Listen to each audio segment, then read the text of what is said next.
Namo Vishnu Padaya Krishna Prasaya Bhutale Srimati Bhaktivedanta Swamini Tinamani Namaste Saraswati Devi Gauravani Pacharani Nirvisesa Sunyavari Paskya Chade Shatarani Om Jnanati Marandasya Gana Gana Salakaya Chaksurun Miritam Yena Tasmai Shri Gurave Namaha. So this is a talk today on the Gaudiya Vaishnav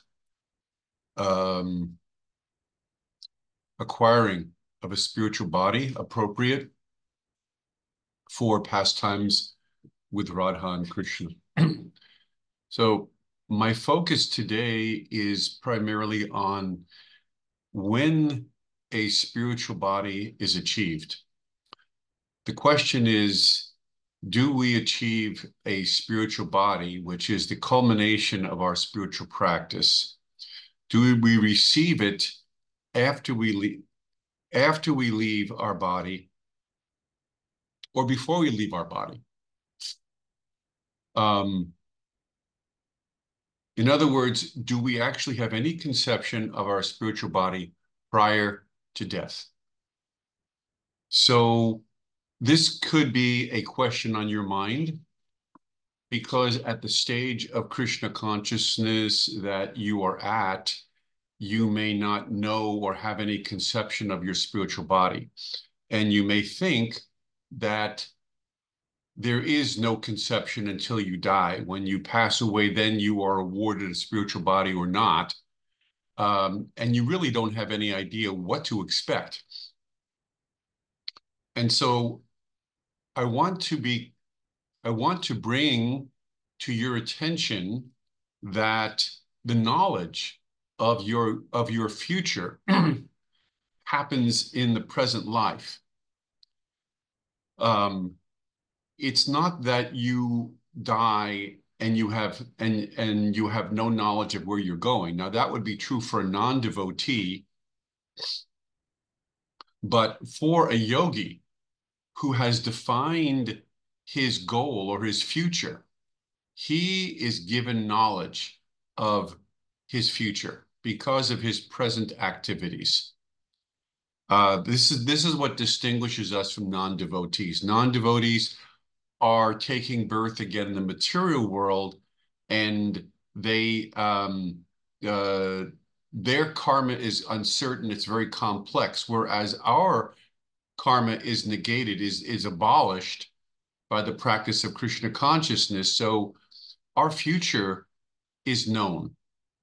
There are yogis who worship demigods and worship higher planetary systems or celestial planets, and they have knowledge of where they're going. Krishna says that in Bhagavad Gita. He explains that a yogi, he knows where he's going if that's where his meditation is. So yoga is meant to give us knowledge of the future, of where we're heading for, and give us the information of the types of bodies that exist there. It is not an uncertain thing.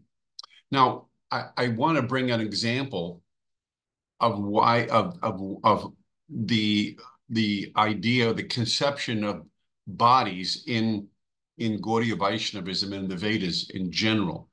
But the body is a very, very important aspect of our philosophy. We're not impersonalists. We believe in personalism. The body is always there for us, not an unembodied living entity that is floating around. We are more interested in bodily life, whether material or spiritual. It says in the Vedas that during the time on earth when there were qualified Brahmins, they could have an older animal like a cow or a horse enter the sacrificial fire, and with the proper mantras, a new young cow or horse would come out. So the idea being that there is a new body that manifests from the mantras, a new body. And so in the same way, we in the Kali Yuga are practicing a sacrificial type with the Hare Krishna mantra. So we're chanting the mantra. And as we become more and more perfect in chanting or offenseless, then a new body is being created for us. And this body isn't just a floating body that has no relationship with us. It's based on the purity of our character and existence in Krishna consciousness, so that we can enter into that new identity and move on to our next life. So as we are advancing spiritually, this body literally becomes us. After all, the body that we presently have is not us. But it is said that for a spiritualist like ourselves, our future spiritual body is us. It's non-different than the soul.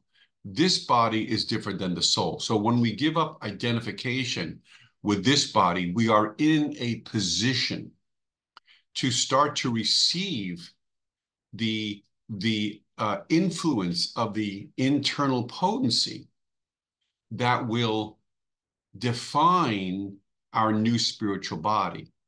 And by the grace of Lord Krishna, that information is transmitted to us transcendentally while we are in this body, so that we become accustomed to our new spiritual body. So it's not a shock when we leave this material world.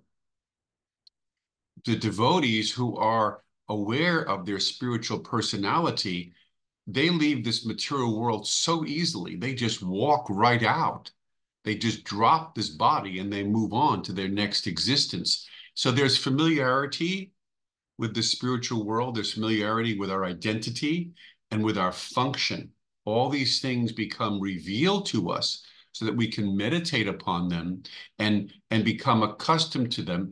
Rupa Goswami talks about it as being spontaneous bhakti. So Raganuga or Rupanuga, Raganuga Bhakti is spontaneous because we have achieved knowledge of our personality type, our body, our service, the pure devotees around us, the Lord himself, the Dham.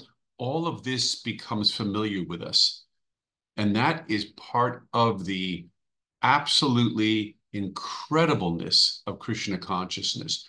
We are sacrificing everything, including our very body, our very self, to achieve this Krishna consciousness, this pure devotional service.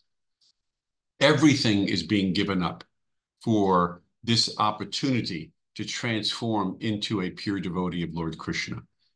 And it is a wonderful, remarkable internal process. So the answer to this question is yes. Through the practice of Krishna consciousness, you will know who you are prior to leaving your body if you are ready to achieve birth in Gokul. Most devotees, because of the practice that we are doing, are going to be inclined toward a female body, because the type of devotion that we are doing is all geared toward Radha and Krishna. And the majority of devotees will benefit mostly. And the greatest thing that can happen to us is to achieve a female form in Krishna consciousness, because it is most most able, in the female form, you are most able to appreciate the qualities of Lord Krishna. The gopis definitely appreciate Krishna's qualities more than any other devotees, the gopis, the cowherd, the cow, the milkmaids. They have a relationship that allows them to appreciate Krishna's fullness, his qualities, to an extent greater than any other devotees. And this allows them to have the greatest intimacy with the Lord. So their ecstasy is the highest, and their exchange with Krishna is the highest. And so this gift is being offered to us by Lord Chaitanya. So many devotees who capture the purpose and essence of Krishna consciousness will be inclined to this mood. They will understand it, they will see it, they will want it, they will taste it. This is the influence of Lord Chaitanya Mahaprabhu. This is the influence and the gift of Lord Chaitanya Mahaprabhu. Simply by chanting Hare Krishna, one becomes inclined to the service of Radha and Krishna. There are obviously other rasa types, other bodies available, but devotees in the Hare Krishna movement are going to see and understand that the young gopi is the greatest achievement for what we are doing, being a young gopi. Now, every one of us has a particular form, particular hair, particular eyes, particular body shape, particular service. And all of these attributes become really clear to us.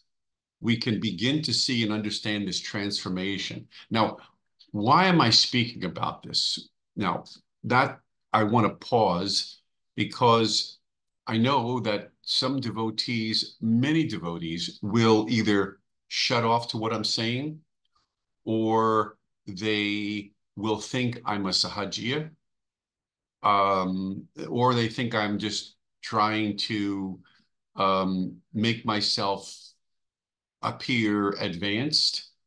There are many, many, many suggestions as to what I'm doing is wrong. And I'm willing to accept the onslaught, if it comes to be that, the onslaught of negative comments, because I know what I'm saying is correct. And just because a god brother who has practiced Krishna consciousness as long as I have hasn't got an inkling yet of his spiritual form, doesn't mean I'm wrong, or it doesn't mean I'm making something up, or it doesn't mean I shouldn't be talking about this. The reason I'm talking about it is because I want to give some sobriety to what is the purpose and goal of what we're doing. I want you, the listener, to understand there is a transformative process that does take place in this life. And so the converse to that would be, if you're not experiencing this transformation, and I've talked about these in some of the previous videos, the process of transformation, the process of, and I'm going to repeat some of that today. If you're not experiencing this, then A, be humble to listen, because it will benefit you. Fix your intelligence on what is the actual goal of Krishna consciousness. I'm not making anything up. Everything is there, Nectar Devotion and Srila Prabhupada's books. I'm making these statements because by fixing our intelligence by submissively hearing to our Gaudiya Vaishnava theology, it will be much easier to understand what we are meant to achieve and that we should want to achieve these things. So those are the reasons I'm discussing this. And I've mentioned earlier in the previous videos that before we can get to this stage of understanding our new life, our new body, our new existence, we have to be done with this existence. we have to literally not be identifying any longer with this body.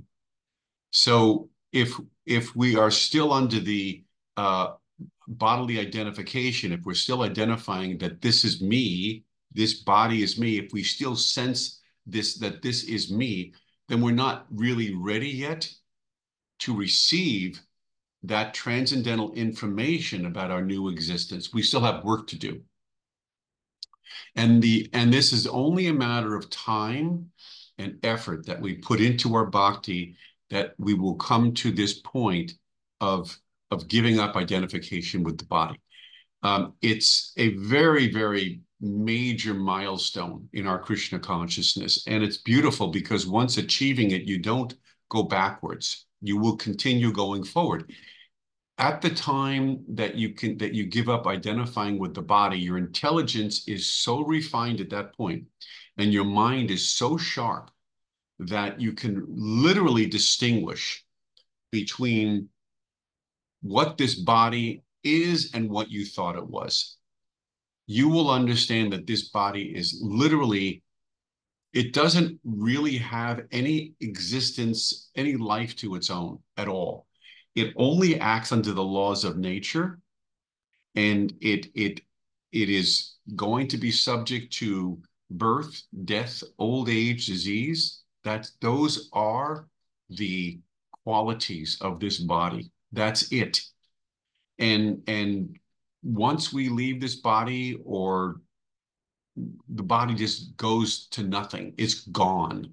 It just goes into mush, back into the earth, and it gets reformed. The bodies get reformed according to our karma. So to make a big deal about this body, to listen to the demands of the body too much, to follow the needs of the body too much, is the waste of life. And this is such an important point that Prabhupada hammered home to us over and over and over again. And I'm doing the same thing. I'm pointing out that we should not make a life following the demands of the body, because the body is not where it's at. The body we know the body has no intrinsic joy and happiness in it. Everything revolves around the soul and the super soul.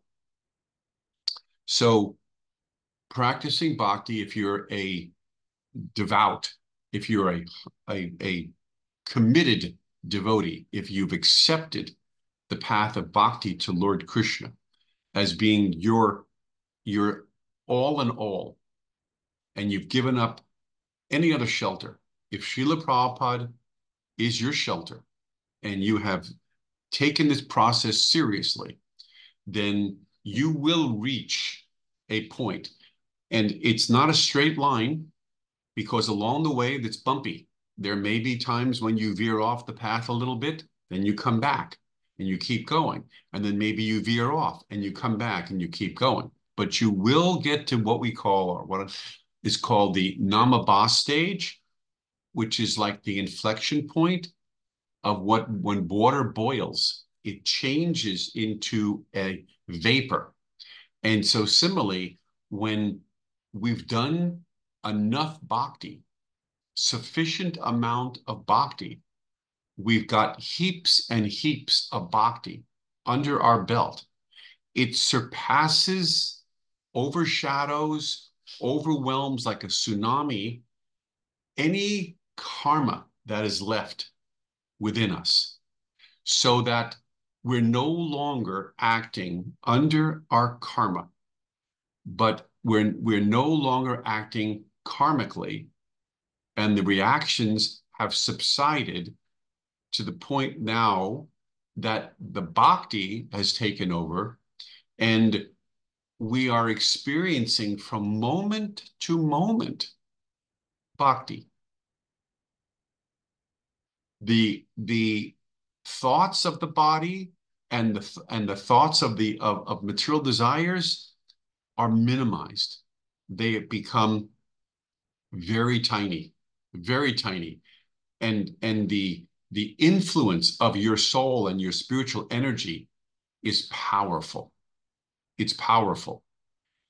So this is what they call the clearing stage. Srila Bhaktivinoda Thakur called it the clearing stage in our chanting, because we're no longer chanting from the bodily platform. And also, I was going to mention that there is an actual date. It's almost like a time when you are released from the bodily identification.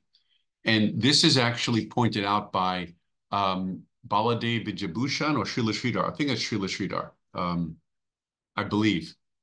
Sridhar, Srila Sridhar, I believe. But the statement is as follows.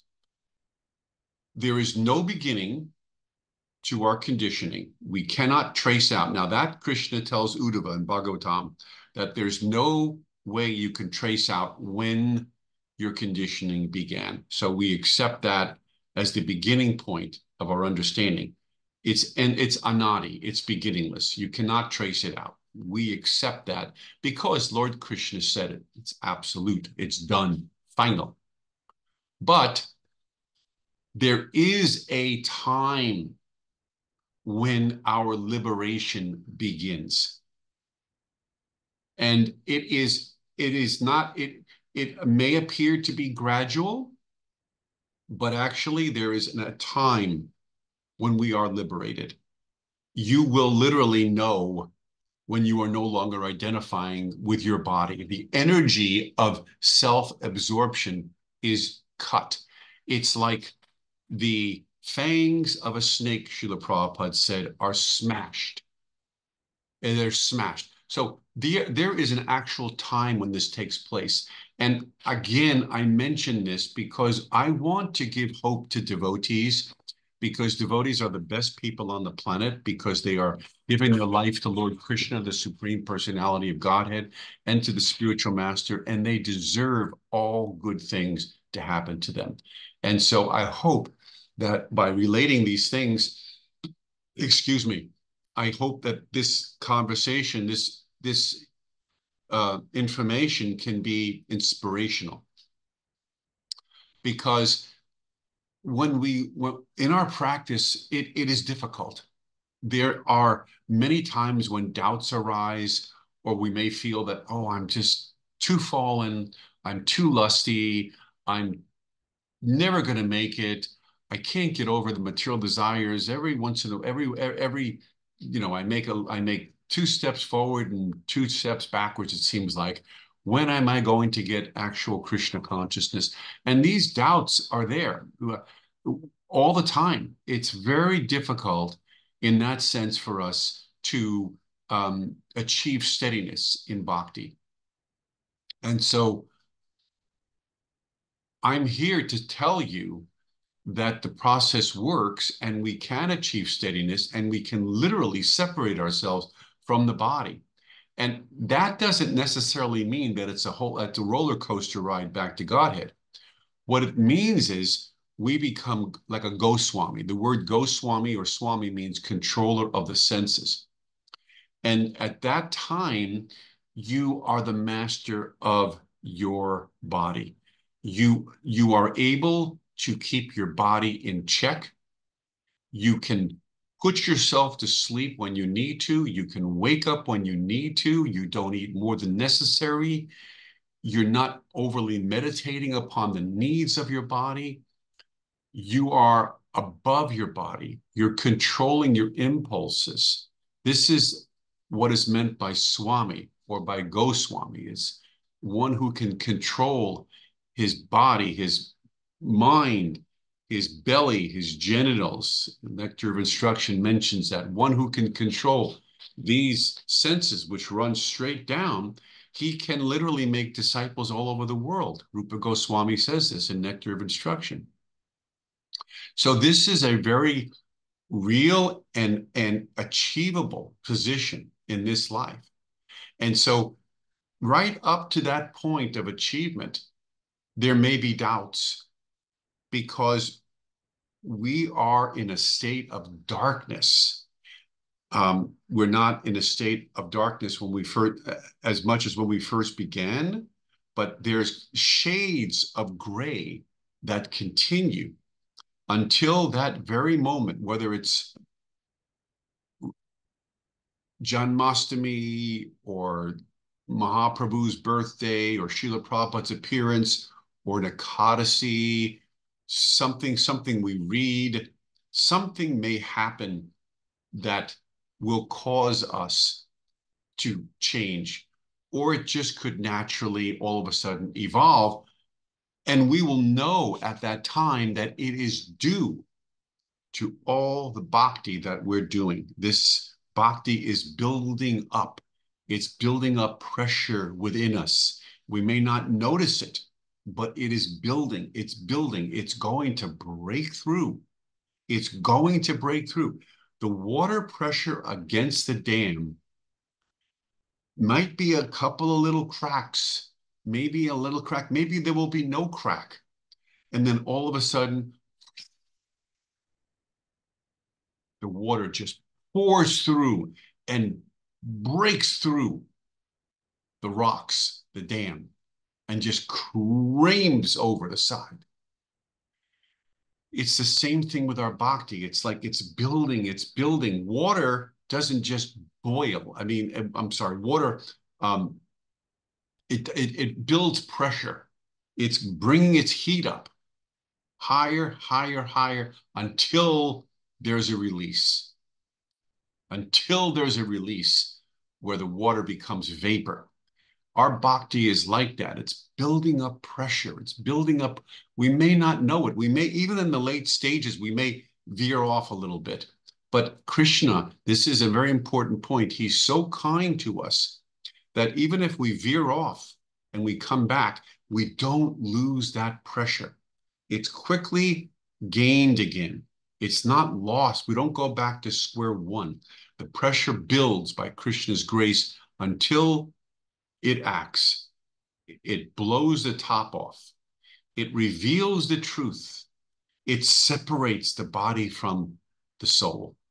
This knowledge is aporashaya, papavidam. It's 100% pure. It's just a matter of manifesting it for us. And once that takes place, and we can feel and see and understand the difference between our body and our soul. The energy of our soul has nothing to do with this body. Once we get to that place, advancement in Krishna consciousness comes much quicker. Much quicker. We can have an internal understanding is much clearer. We come from the inside, not the outside. Realization comes from within, not from without. So when our focus is within, because we've given up focusing on without, it's a natural thing to be focusing from within. Now we are compact with the Lord, the super soul. We are compact with the words of our spiritual master. We're compact now. And everything that we do when we are liberated from this body, everything we do has tremendous meaning, much more than ever before. Everything becomes much clearer, much cohesive, much more cohesive, and or much more. I was going to say, what's the word? Not cogent. Cogent would be a good word. In other words, it becomes intelligent to the inner self. It starts to make sense to us.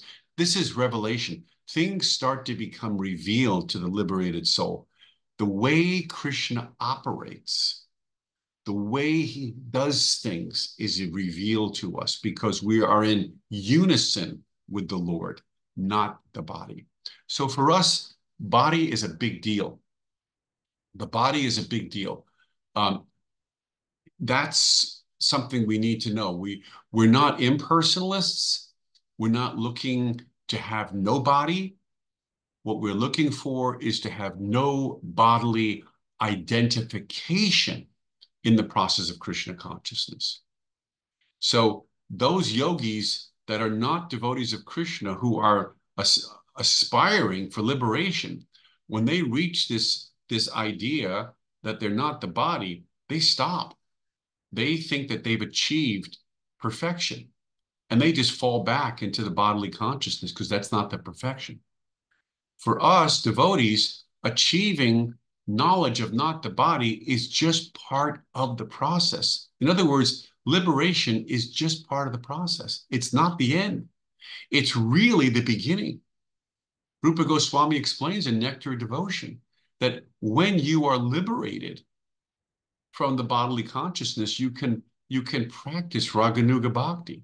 That's when it becomes very meaningful, very real, and very possible. Up until that point, you have training. It's like having training wheels on your bicycle.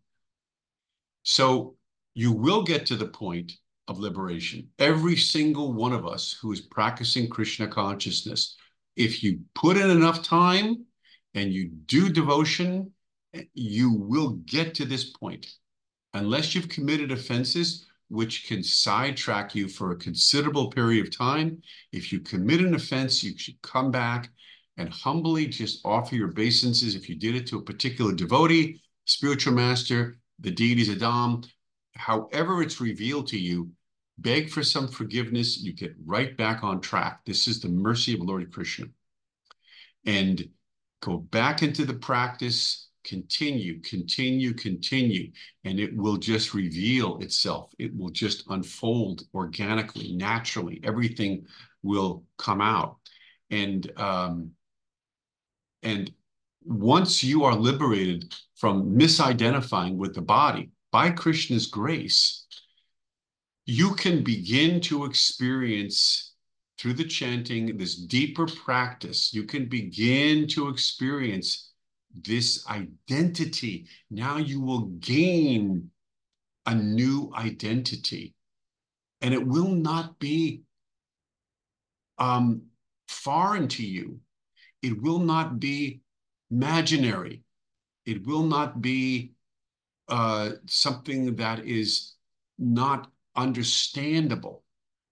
It will be understandable. You will understand this transformation. You will be giving your own nod of approval. Yes, this is what I want. Krishna will be giving us, because we're focusing on the pastimes of Radha and Krishna. This is the natural consequence of that focus. This is the point I really wanted to make today. Anyone who focuses correctly under the guidance of the spiritual master on Radha Krishna Leela will generally almost always enter into the body of a dasi, a milkmaid. I like calling them milkmaids, gopis, sakis. This is absolutely what Lord Chaitanya is giving. And it is the most wonderful, wonderful experience. The Goswamis have praised Saki Bhav, praised love to Radha, and the gopis praised so high. This is a natural sequence of what we're doing. We're going to enter into this mood, and it's even more amazing is it's not just the gopis, all these different many millions of Lakshmis and gopis that we can't see or know. It's not vague.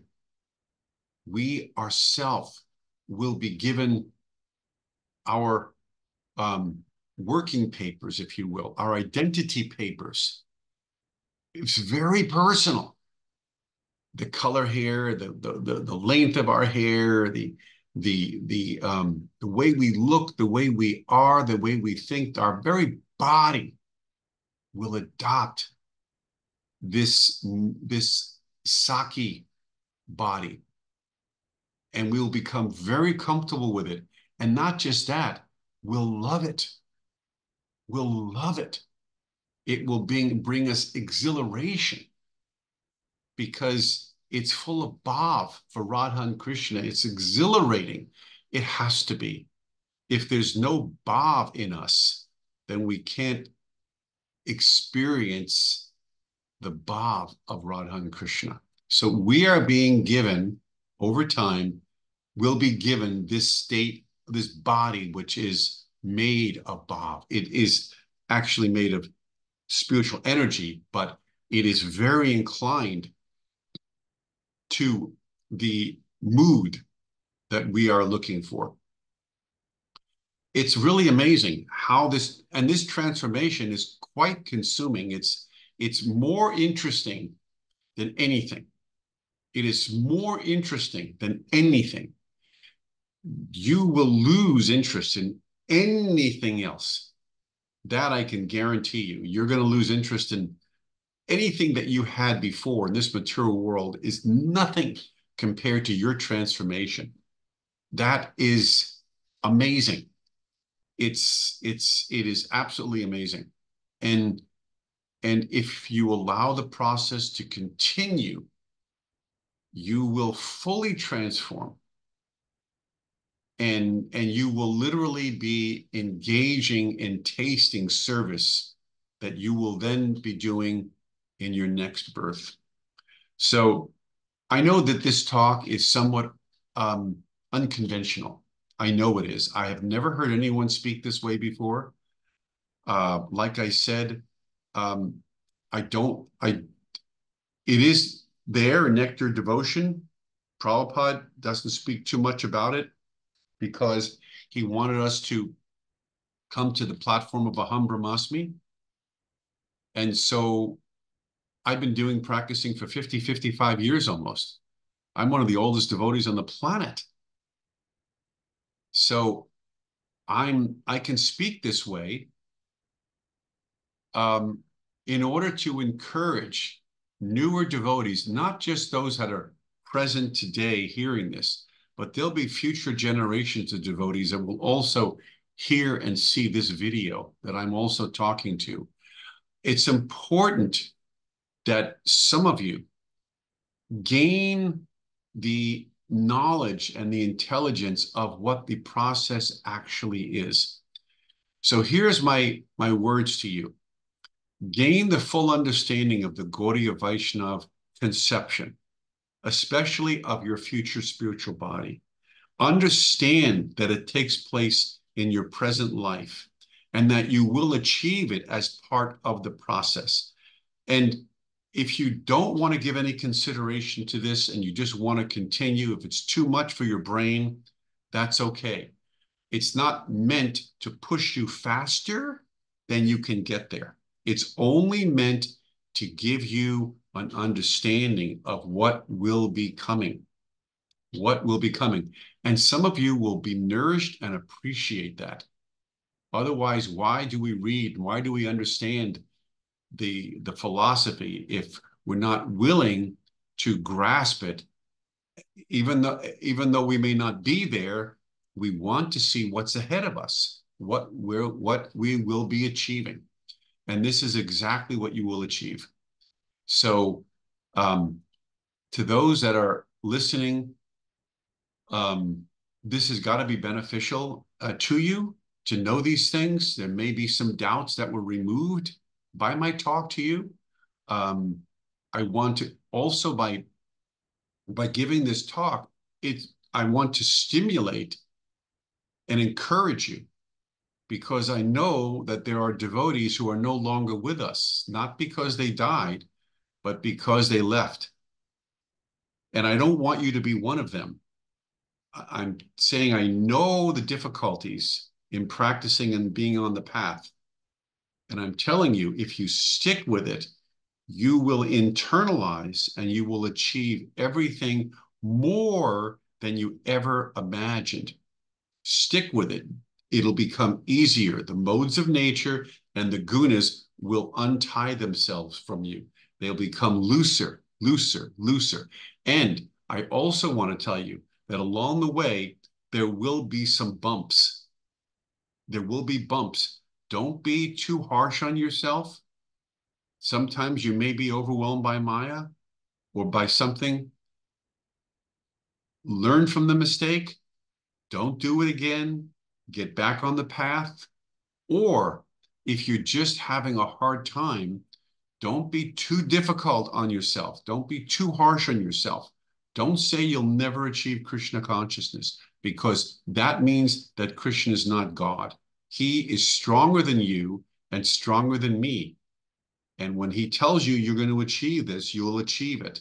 It's only a matter of time when our karma is cleaned up. This is unlimited lifetimes that we have spent in the material world that are being cleansed in one life in short period of time. Be patient. Be patient. Sadhu Sangha, associate with devotees. Stay strong. Associate. Go to the temple, see the deity, offer your obeisances. Listen, don't be so haughty that you can't hear a devotee who you think is less than you. Listen to when a devotee speaks, because they're speaking from the absolute platform. Maybe they're not on it, but they're speaking what Srila Prabhupada has said, and you can gain. So don't be so haughty that you can't go and associate with devotees. Go to the temple, follow the practice, get association, be with devotees, strengthen your Krishna consciousness, because in time, this miracle is going to happen. In time, at some defined point in your lifetime, you're going to get liberated from this body. You're going to achieve your spiritual position, aham brahmasmi. You're going to know it. You're going to be free from your karma. It's an absolutely incredible feeling. And then you're going to be super eager to do devotion. It's not like once you're liberated, okay, well, that's it. I'm done with Krishna consciousness. No, you won't even think that way. You're going to think, now I can offer my obeisances from the core of my heart. Now I can offer flowers to the deity from the core of my heart. Now I can chant with feeling. Finally, I can experience bhav. Finally. So that becomes the real beginning of your practice, and you'll get there. Okay, thank you for listening. Give me a thumbs up in the comments if you've listened and learned anything today. Let me know that you're watching these videos so I can make more of them. Thank you very much. Best wishes to you always. Hare Krishna.